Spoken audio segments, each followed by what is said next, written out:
Hello everyone. तो कैसे हैं आप लोग को दिक्कत हो रही थी शायद कंट्रोल एंड कोऑर्डिनेशन पे, तो ये लेक्चर मैंने आप लोग के फोर्स करने पे ही बनाया है। एक्चुअली मैं बाद में बनाने वाला था, पर आप लोगों ने इतना फोर्स किया तो मैंने सोचा कि यार पहले ही इसी को बना लेते हैं, क्योंकि आप लोग के एग्ज़ाम भी सामने हैं और शायद चैप्टर आ भी रहे थे। तो मैंने ये चैप्टर इसलिए बना दिया। चलिए इसको एक डेली लाइफ से समझते हैं, फिर इस चैप्टर पर आते हैं। ओके। जैसे कि मान लो आप एक रूम में बैठे हुए हो और रूम में बहुत गर्मी हो रही है। ओके। तो आप रिएक्ट करोगे? करोगे ना, बिल्कुल करोगे। मान लो आप बैठे हुए हो और नीचे कोई आग लगा देता है, तो क्या आप रिएक्ट करोगे? बिल्कुल करोगे। तो रिएक्ट करते क्यों हैं? तो कोई तो होगा ऐसा जो हमें बताता होगा कि क्या प्रॉब्लम हो रही है, राइट? तो कौन बताता है? न्यूरॉन्स बताते हैं, है ही ना? बिल्कुल बिल्कुल। अब देखो, तो हम जब रिएक्ट करते हैं ना, तो हम रिएक्ट करते हैं, उसको कहते हैं स्टिमुलस। क्या कहते हैं? स्टिमुलस कहते हैं। अगर हम रिएक्ट कर रहे हैं तो इसका मतलब है कि वो क्या हो गया, वो स्टिमुलस हो गया और हम उस स्टिमुलस को देख करके हम रिएक्शन देते हैं, राइट? चलो ज़्यादा कॉम्प्लिकेटेड अब नहीं करते हैं, अब हम चैप्टर पे धीरे धीरे आते हैं। तो सबसे पहले चैप्टर में आते हैं तो आए दिखेगा आपको नर्वस सिस्टम और एंडोक्राइन सिस्टम। तो पहले इसके बारे में थोड़ा जान लेते हैं कि नर्वस सिस्टम क्या है और एंडोक्राइन सिस्टम क्या है, क्या डिफरेंसेस है वो देख लेते हैं। उसके बाद हम फिर से अच्छे से एग्जाम्पल दे करके इसको कंप्लीट करेंगे। ओके। तो नर्वस सिस्टम का पहला पॉइंट कहता है कि nervous system it is related to nerve cell और न्यूरॉन। ये किससे रिलेटेड है? नर्व सिस्टम से रिलेटेड है और न्यूरॉन से रिलेटेड होता है। इंडोक्राइन सिस्टम जो होता है ये हार्मोन से रिलेटेड होता है। किससे रिलेटेड होता है? हार्मोन से, राइट? सेकेंड पॉइंट आ जाओ नर्वस सिस्टम पे। ये कहता है it is only found in animal. ये सिर्फ और सिर्फ एनिमल में ही पाया जाता है। लेकिन इंडोक्राइन सिस्टम जो होता है वो प्लांट और एनिमल दोनों में पाया जाता है। थर्ड पॉइंट कहता है नर्वस सिस्टम पे कि in nervous system messages are delivered through electric impulses. Nervous system में जो भी मैसेजेस होता है, मैसेजेस इट मीन्स जो भी हम वो हमारे आसपास हो रहा है उसको चेक करके जो भी मैसेज पहुंचाता है हमारे ब्रेन तक, वो एक इलेक्ट्रिक इम्पल्सेस के थ्रू पहुंचाता है। समझ रहे हो? इसका मतलब ये तो नहीं ना हमें शॉक लगता है लगता नहीं है भाई, पर पहुंचाता वो ऐसा ही है। आ जाता है एंडोक्राइन सिस्टम पे। ये कहता है endocrine system messages are delivered through chemical hormones. ये भी मैसेज पहुंचाता तो है ब्रेन तक, लेकिन केमिकल हार्मोन के थ्रू पहुंचाता है। तो दोनों एक तरह से समझो तो ये लिंक है, क्योंकि दोनों का काम मैसेजेस पहुंचाना ही है, लेकिन कुछ कुछ डिफरेंसेस थे जो कि हमने कवर कर लिया होगा, राइट? यहाँ तक कोई डाउट नहीं है ना? कोई डाउट नहीं। चलो नर्वस सिस्टम को देखते हैं। देखो नर्वस सिस्टम कितना अच्छा दिख रहा है ना यहाँ पर। नर्वस सिस्टम भी दो होते हैं, याद करते चलना अब यहाँ से, क्योंकि इंपॉर्टेंट टॉपिक है। नर्वस सिस्टम दो होते हैं। पहला सेंट्रल नर्वस सिस्टम, दूसरा peripheral nervous system. Central nervous system को शॉर्ट में सीएनएस लिखेंगे, उसको लिखेंगे पीएनएस। अब सेंट्रल नर्वस सिस्टम भी दो होते हैं, एक ब्रेन होते हैं और एक स्पाइनल कॉर्ड होता है। देखो नर्वस सिस्टम का काम ही क्या है कि हमारे आसपास जो भी स्टिमुलस हो रहे हैं, जो भी प्रॉब्लम होगी उसको वो चेक करेगा, जज करेगा और मैसेज पहुंचाएगा हमें एक इलेक्ट्रिकल इम्पल्सेस के रूप में, राइट? तो देख सकते हो उसके ब्रेन के चारों तरफ आपको दिख रहा होगा कि एक स्पाइनल कोड है और उस स्पाइनल कोड के चारों तरफ एक वायर के जैसा एकदम कुछ बिछा हुआ है। तो वायर ही क्या है? हमारा पेरिफेरल नर्वस सिस्टम कहलाता है। तो हम बोल सकते हैं कि ये जो पेरिफेरल नर्वस सिस्टम होता है वो मैसेजेस को लेता है और हमारे सेंट्रल नर्वस सिस्टम को देता है। मतलब कि central nervous system peripheral nervous system से के बिना अधूरा है, राइट? चलो एक डेली लाइफ का यूज करते हैं। मान लो आप चल रहे हो और आपके पैर में अचानक से चोट लग गई, तो मैसेज को कौन पहुंचाएगा? Nervous system. नर्वस सिस्टम में भी कौन? Peripheral nervous system. Peripheral nervous system को पता चलेगा कि यार कहाँ पैर चोट लगी है? पैर में। ये मैसेज पहुंचाएगा ब्रेन को। ब्रेन में कौन सा नर्वस सिस्टम होता है? Central nervous system. वहाँ ब्रेन जो है एक्ट करेगा, अरे यार कहाँ पर चोट लगी है? पैर में चोट लगी है, तो वो वहाँ पर ठीक कर लेगा। अब मान लो ऐसा होता ही नहीं, उसे पता ही नहीं चलता, तो वो क्या ठीक कर पाता? क्या मान लो उसे बोल पैर में चोट लगा था, मैसेज पहुंचाता कि नहीं हमें हाथ में चोट लगा है, तो पैर का चोट ही रहता और हाथ हाथ में जो है वो बैंडेज करते रहते, राइट? तो ये प्रॉब्लम हो सकती थी। तो सेंट्रल नर्वस सिस्टम का भी बहुत इंपॉर्टेंट रोल होता है और पेरिफेरल नर्वस सिस्टम का भी, एक के बिना एक अधूरा है। चलो अब पेरिफेरल नर्वस सिस्टम के भी पार्ट को देखते हैं। ये भी दो टाइप के होते हैं। पहला टाइप होता है क्रेनियल नर्व्स। क्रेनियल नर्व्स कहाँ प्रेजेंट होता है? वो ब्रेन के आसपास प्रेजेंट होता है, इसलिए हम उसको कहते हैं क्रेनियल। क्रेनियल से क्रिटिकल याद कर लो, तो क्रिटिकल और क्रेनियल एक मिलता जुलता है। जब ब्रेन में चोट लगती है तो हम कहते हैं ना बहुत क्रिटिकल कंडीशन है, तो क्रिटिकल और क्रेनियल एक तरह से आप एक ट्रिक बना सकते हो अपने याद रखने के लिए। दूसरा होता है स्पाइनल नर्व्स, स्पाइनल नर्व्स जो होता है वो स्पाइनल कोड के से अटैच होता है, इट मीन समझो तो उस आसपास होता है, तो उसको कहते हैं स्पाइनल नर्व्स। तो स्पाइनल कोड और स्पाइनल नर्व्स तो याद हो ही जाएगा, इसमें कोई डाउट नहीं होना चाहिए। ओके, यहाँ तक कोई डाउट है क्या आपको? कोई भी डाउट नहीं है, तो यहाँ पर हमने नर्वस सिस्टम के बारे में बहुत कुछ चेक कर लिया। ओके, अब चलो आप एग्जाम्पल भी देखते हैं और थोड़ा डिटेल में जाते हैं। तो यार तभी से हम नर्वस सिस्टम की बात कर रहे हैं, न्यूरॉन को देख ही नहीं रहे। देखो न्यूरॉन का स्ट्रक्चर कुछ इस तरह से दिखता है जिस जो कि आपको पता ही होगा। पर वेट, अभी हम इसके बारे में नहीं पढ़ने वाले हैं, अभी हम बस डायग्राम को दिखा दिए किस तरह दिखता है। आपकी इच्छा पूरी कर दी हमने, अब आप मेरी इच्छा पूरी करो कि मैं जो बोलता हूँ वो उसको सुनो। तो न्यूरॉन कुछ इस तरह का दिखता है। ओके, और ये न्यूरॉन का काम क्या है? मैसेजेस को कलेक्ट करना। देखो, और हमारे बॉडी में बहुत सारे न्यूरॉन प्रेजेंट होते हैं, लाख बोल लो उतने न्यूरॉन प्रेजेंट होते हैं। तो उस लाखों में से एक न्यूरॉन का स्ट्रक्चर कुछ इस तरह का दिखता है, और सब न्यूरॉन जो हैं आपस में लिंक्ड होते हैं, राइट। तो ये न्यूरॉन जो होते हैं सारे इन्फॉर्मेशन को कलेक्ट करते हैं और रिसेप्टर तक पहुंचाने का काम करते हैं। अब रिसेप्टर क्या है? देखो, रिसेप्टर्स जो होते हैं वो 5 तरह के होते हैं, और रिसेप्टर जो है वो कहाँ पहुंचाएंगे? तो सेंस ऑर्गन के पास पहुंचाएंगे। तो यार सिंपल सी बात है, 5 सेंस ऑर्गन होते हैं और 5 रिसेप्टर्स होते हैं। अब सेंस ऑर्गन कौन कौन से होते हैं वो आपको तो याद ही होना चाहिए, क्योंकि आप बचपन से पढ़ते आए होगे। जी हाँ भाई, ईयर्स हो गए, आईज़ हो गए, स्किन हो गया, नोज़ हो गया, टंग हो गए। ये सारे के सारे हमारे 5 जो है वो सेंस ऑर्गन हैं। ये सेंस करते हैं कि कौन सा रिसेप्टर कहाँ पर आएगा।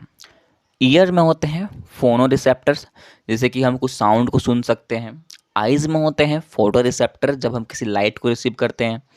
थर्ड है स्किन, स्किन में होता है थर्मो रिसेप्टर्स, जो कि कुछ हमारे टेम्परेचर को फील करता है, कुछ टेम्परेचर में चेंज होगा तो वो हमारा कौन चेक करेगा? थर्मो रिसेप्टर को पता चलता है। फिर है नोज़, नोज़ जो होता है ऑल फैक्टरी रिसेप्टर का काम करता है, जैसे कि कुछ भी स्मेल हो गया वो सब वो सूंघने का काम करता है। टंग की बात करो, टंग का काम सिंपल सी बात है, टेस्ट का सेंस करने का काम करता है। कोई चीज़ ख़राब है या फिर अच्छा है वो हमें पता चलता है किसके थ्रू? टंग के थ्रू। और वहाँ रिसेप्टर कौन सा होता है?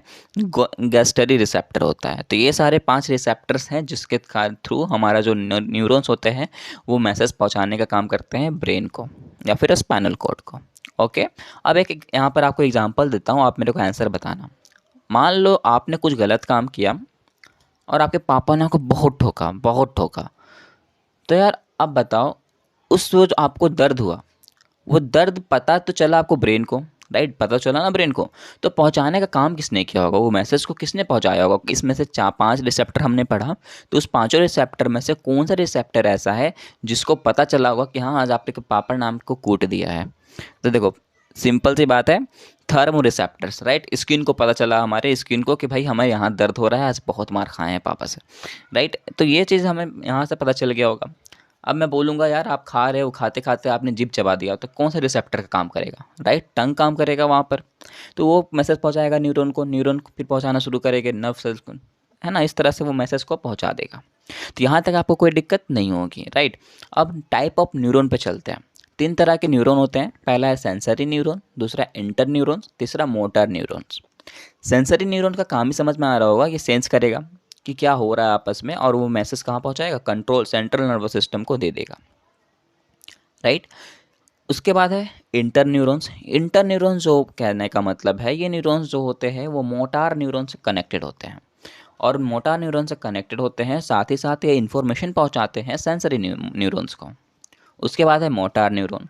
मोटार न्यूरॉन के बारे में भी क्या है? मोटार न्यूरॉन भी न्यूरॉन्स है जो कि इन्फॉर्मेशन पहुंचाने का काम करता है ब्रेन को और उसके अलावा मसल्स में भी। तो ये एक तरह से इफेक्टर का काम करता है कि हमारे अगर मसल्स को मूवमेंट कराना है तो ये मोटार न्यूरॉन ही कराता है। जैसे कि मान लो हमारे पैर में चोट लगा या हाथ में चोट लगा, तो सबसे पहले सेंसरी न्यूरॉन के पास जाएगा मैसेज, सेंसरी न्यूरॉन से कहाँ जाएगा? इंटर न्यूरॉन्स के पास, इंटर न्यूरॉन्स के पास जाएगा मोटार न्यूरॉन के पास, कि भाई यहाँ पर हाथ में चोट लगी है, अब तू जल्दी से हटा ले वरना तेरा हाथ जो है वो टूट भी सकता है या कुछ भी हो सकता है, राइट। ये सब सेंसरी न्यूरॉन्स, फिर इंटर न्यूरॉन्स, फिर मोटार न्यूरॉन्स। तो ये एक सीक्वेंस आप बना लो, सेंसरी फिर इंटर फिर मोटार। तो ये आप सीक्वेंस बना लो, SIM सिम है, सिम कार्ड तभी यूज़ करते हैं ना, तो सिम याद कर लो। यह है टाइप ऑफ न्यूरॉन का एक छोटा सा ट्रिक। अब बात करते हैं इसी न्यूरॉन्स की जो कि हमारे लाखों लाखों न्यूरॉन में से एक का है। तो ये अब मैसेज पहुंचाता कैसे है ना, पहुंचता कैसे है उस पर फोकस करना है अपन को। तो देखो यहाँ आपको स्ट्रक्चर दिख रहा होगा, ये डेंड्राइट दिख रहे होंगे, तो इस डेंड्राइट के थ्रू सबसे पहले हमारा इन्फॉर्मेशन आता है। इन्फॉर्मेशन डेंड्राइट ने कैप्चर किया, जो भी हो रहा होगा इलेक्ट्रिक इम्पल्सेस के रूप में इन्फॉर्मेशन आया। वो इन्फॉर्मेशन कहाँ जाएगा अपने सेल बॉडी के पास। सेल बॉडी में क्यों जाता है? क्योंकि उसके पास न्यूक्लियस होता है। तो हमारा जो भी इन्फॉर्मेशन होगा वो न्यूक्लियस के पास जाएगा कि हाँ भाई यहाँ चोट लगा है, यहाँ पर कुछ हुआ है। तो यह न्यूक्लियस के पास जाएगा इन्फॉर्मेशन, और इसी न्यूक्लियस से होकर के इस एक्सोन के थ्रू जो है हम नर्व एंडिंग तक इन्फॉर्मेशन चला जाएगा। अब बोलोगे सर नर्व एंडिंग तक चला गया इन्फॉर्मेशन तो पता कैसे चलेगा? तो यार एक न्यूरॉन ही तो नहीं ना है, लाखों न्यूरॉन्स हैं। दो न्यूरॉन्स एक जगह मीट करेंगे। दो न्यूरॉन जो होते हैं उस नर्व एंडिंग में जा कर के साइनेप्सिस करते हैं, मीट करते हैं, दोनों मैटिंग करेंगे, दोनों मिल लेंगे। तो साइनेप्सिस करने से क्या होगा कि जो मैसेज ये न्यूरॉन पहुंचाना चाह रहा होगा अकेला, वो मैसेज दूसरे न्यूरॉन को तक पहुंचेगा, उसी तरह तीसरे न्यूरॉन तक पहुंचेगा, और उस तरह न्यूरॉन से पहुंचते पहुंचते पहुंचते कहाँ तक पहुंचेगा? अपने सेंट्रल नर्वस सिस्टम तक पहुंचेगा, और सेंट्रल नर्वस सिस्टम से फिर ब्रेन तक पहुंचेगा, और ब्रेन से जाने के बाद फिर कहाँ जाएगा? हमारे मोटर न्यूरॉन पर अटैक करेगा, और मोटर न्यूरॉन फिर क्या करेगा? बोलेगा यार यहाँ पर चोट लगी है, हटा लेते हैं या फिर कुछ कर लेते हैं, राइट। तो हम सीक्वेंस बना लेते हैं। सबसे पहला इन्फॉर्मेशन जाएगा डेंड्राइट के पास, फिर सेल बॉडी के पास, फिर एक्सोन के पास, फिर नर्व एंडिंग के पास। कोई दिक्कत नहीं, साइनेप्सिस भी समझ लिया हमने, ये आपको फिगर भी दिखा दिया है, आप वहाँ पर से भी देख सकते हो। और कुछ फंक्शन है आपको न्यूरॉन्स के बारे में जो कि मैंने जितने बताया वही सब है, फिर भी आप कुछ देख लेना, अगर कुछ एक्स्ट्रा पॉइंट मिल जाए तो अच्छी बात है, राइट। उसके बाद बात करते हैं कुछ एक्शंस के बारे में। इतना तक तो हमने पढ़ा कि यार उसने मैसेज पहुंचाया और बॉडी ने एक्शन किया। अब वो एक्शन जो करते हैं वो भी तीन तरह के होते हैं। पहला है वॉलंटरी एक्शन, इनवॉलंटरी एक्शन, तीसरा है रिफ्लेक्स एक्शन। अभी रिफ्लेक्स एक्शन को थोड़ा पीछे छोड़ते हैं, पहले वॉलंटरी पे फोकस करते हैं। तो वॉलंटरी एक्शन क्या कहता है? वो ऐसा एक्शन है जो ब्रेन से कंट्रोल कर सकते हैं, राइट। अब बोलोगे सर ऐसा कौन सा है जिसको हम ब्रेन से कंट्रोल करते हैं? जैसे कि मान लो अपन लिख रहे हैं, सोच रहे हैं, बोल रहे हैं, कुछ भी कर रहे हैं ना, तो थिंक मतलब जो भी अपन ब्रेन के थ्रू कर रहे हैं, सोचने का काम, करने लिखने का काम, ड्राइविंग कर रहे हैं, तो वे ब्रेन के थ्रू कर रहे हैं ना कि हाँ यार आगे जाके ठोकना नहीं है। वरना पता चला कि हमने ब्रेन काम किया नहीं, हमने क्या किया, सीधा गाड़ी को उड़ा दिया 180 की स्पीड से, अब पता चलता है कि एक्सीडेंट हो गया अपना। तो ऐसा नहीं करना रहता है, राइट। तो ब्रेन से जो एक्शन कंट्रोल कर सकते हैं वो है वॉलंटरी। इनवॉलंटरी एक्शन क्या है? सर ये भी ब्रेन से ही कंट्रोल करते हैं। तो बोलेंगे सर हमारे साथ धोखा किया आपने, ये भी ब्रेन से वो भी ब्रेन से, तो क्या वो अलग है यार इसमें? अरे यार वेट तो करो यार, क्या मेरे पे डांटने लगते हो मेरे को तुरंत। देखो इनवॉलंटरी एक्शन भी ब्रेन से तो कंट्रोल होता है कि भाई हमारा कोई बस नहीं चलता उस पर, हम अगर उसे चाहें बिना तो उसे रोक नहीं सकते। अब बोलेंगे सर ऐसा कैसा हो सकता है? बिल्कुल हो सकता है यार। हमारा हार्ट पंपिंग करता है, बिल्कुल करता है। नहीं करता होता तो तुम जिंदा रहते क्या? नहीं रहता है। तो सिंपल सी बात है, हार्ट पंपिंग कर रहा है, हम उसे रोक सकते हैं? नहीं रोक सकते। तो वो एक्शन भी ब्रेन से कंट्रोल तो किया कर रहा है कि हाँ यार तुम्हें जिंदा रहना है तो हार्ट को पंपिंग करना पड़ेगा। पर वो एक्शन ऐसा नहीं है कि हम कंट्रोल कर ले खुद। कर सकते हैं क्या? नहीं कर सकते। मान लो आप कार चला रहे हो, कार चलाते हो तो यार आपको पता होता है कि हाँ ब्रेक मारना चाहिए, जाम है। तो ऐसा तो नहीं करता ना कि ब्रेन कंट्रोल नहीं कर रहा, एक्सीलेटर पे पैर दिया हुआ है, दिया ही हुआ है। तो वो एक्शन हो गया वॉलंटरी, जो हम कंट्रोल कर सकते हैं। ब्रेन सोच रहा है और हम कंट्रोल कर रहे हैं। लेकिन इनवॉलंटरी एक्शन वो एक्शन है जहाँ पर ब्रेन ही सिर्फ कंट्रोल कर सकता है, हमारा कोई जोर नहीं चलेगा उस पर, राइट। इसका एग्जाम्पल है हार्ट बीट हो गया, रेस्पिरेशन हो गया, ये सारे के सारे। अब बात करते हैं रिफ्लेक्स एक्शन की। यार इस रिफ्लेक्स एक्शन को तो बिल्कुल मिस मत करना, बहुत मज़ेदार है। मान लो आपने क्या क्या, एक आयरन लिया, उसको कपड़ा जो होता है ना यार, कपड़ा जो जिसको गर्म करते हैं, मतलब जानते ही होगे यार आप लोग। तो वो आयरन लिया आपने, और जो अपने कपड़े हैं उसको स्टिच कर रहे हो, और पता चला कि आपने लाइन दिया वो छोड़ दिया है, और आप चाह रहे हो कि यार हम वो जो आयरन है ना उसको रख दें। मिस्टेक से आपने क्या किया, उसके जो आयरन जो है ना फ्रंट पार्ट जिससे जो गर्म होती है वहाँ पर आपने छू दिया। क्या आपको झटका लगेगा? बिल्कुल लगेगा। गर्म लगेगा कि नहीं लगेगा? बिल्कुल लगेगा यार। तो आप क्या करोगे, जल्दी से हाथ हटा लोगे। सिंपल सी बात है, अगर आपको वहाँ पर लगेगा गर्म है या फिर कुछ भी है, इलेक्ट्रिक शॉक भी लगता है आपको, तो आप क्या करते हो, फटाक से हटा देते हो ना। ऐसा तो नहीं करता है हाँ यार मज़ा आ रहा है थोड़ा देर और रहने देना, आ हा कितना सुकून मिल रहा है, ऐसा करते हैं क्या? नहीं करते भाई, हम हटा लेते हैं तुरंत। तो ऐसा क्यों करते हैं? ब्रेन तक जब तक से मैसेज पहुंचता है ना तो बहुत टाइम हो जाता है। तो ऐसा क्या होता है कि हम तुरंत हटा देते हैं। तो उस जगह पर हमारा सेंट्रल नर्वस सिस्टम का ब्रेन यूज़ नहीं करता, स्पाइनल कोड वर्क करना शुरू करता है। राइट। उस टाइम कौन यूज़ करेगा, कंट्रोल करता है उस time spinal cord. Spinal cord को जैसे पता चलेगा भाई तू जल्दी हटा ले तो वो मर जाएगा, तो वो ब्रेन तक वहाँ से पहुँचने ही नहीं देगा, बोलेगा भाई तू बाद में अटैक करना, पहले मेरे को बचाने दे। फटाक से वो क्या करता है, इसीलिए फटाक से अटैक करेगा और बोलेगा भाई गर्म है हटा ले, तुरंत हटा लेते हैं अपन।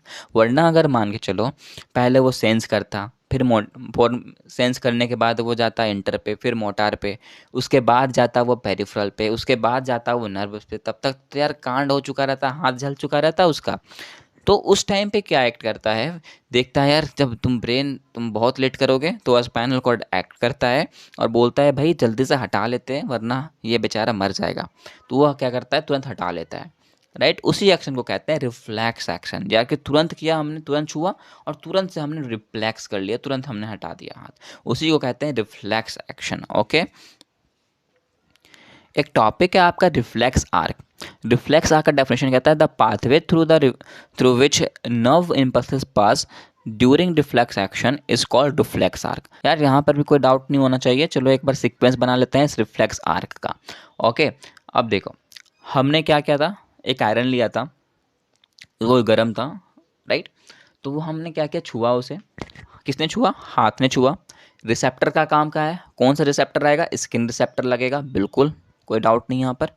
रिसेप्टर वो काम करेगा।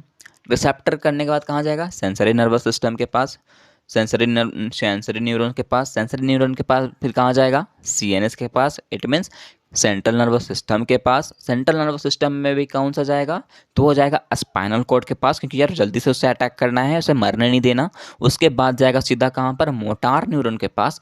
मोटार न्यूरॉन के पास जाएगा, इट क्यों, क्योंकि मोटार न्यूरॉन का काम ही तो है भाई कि वो फटाक से क्या करेगा, मसल्स को मूवमेंट करेगा ना, वो मसल का मूवमेंट करना ही तो मोटर न्यूरॉन का काम है। इसीलिए सेंट्रल नर्वस सिस्टम जो है वो स्पाइनल कॉर्ड के पास जाता है, और स्पाइनल कॉर्ड के बाद मोटार न्यूरॉन के पास जाएगा, ताकि बोलेगा भाई जल्दी से हटा ले।